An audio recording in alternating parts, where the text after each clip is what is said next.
Praise the Lord.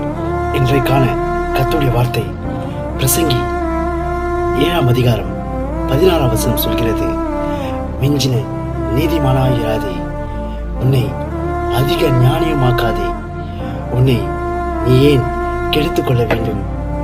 ஆண்டவராக இயேசு கிறிஸ்து ஒரு உவமையாக ஒரு விஷயத்தை சீஷருக்கு சொன்னார். 2 பேர் தேவாலயத்துக்குள் போனார்கள்.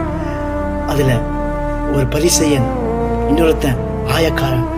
பரிசேயன் தேவாலயத்தில் பலிபீடத்தில் அமர்ந்து, நான் கரெக்டாக உபவாசம் இருக்கிறேன், என் தசமபாகத்தை எல்லாம் கரெக்டாக செலுத்துகிறேன், அந்த பாவியை போல, அந்த ஆயக்காரனை போல நான் இல்லை, நான் களவு செய்யலை, நான் கரெக்டாக என் காரியத்திலாம் கரெக்டாக இருக்கிறேன் அப்படி என்று தற்பெருமையான ஜபத்தை ஏறெடுக்கிறாரு.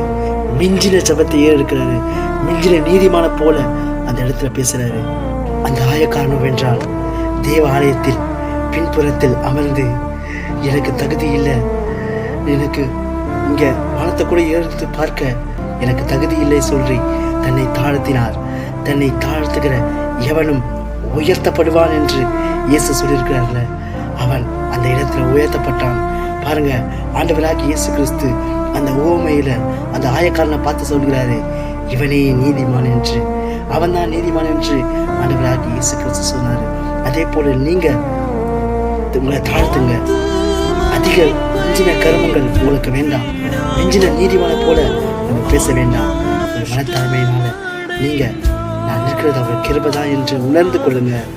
நிச்சயமா சொல்றேன், கர்த்தர் இந்த வருஷத்துல உயர்த்துவாரு. விசுவாசிங்க. அல்லேலூயா.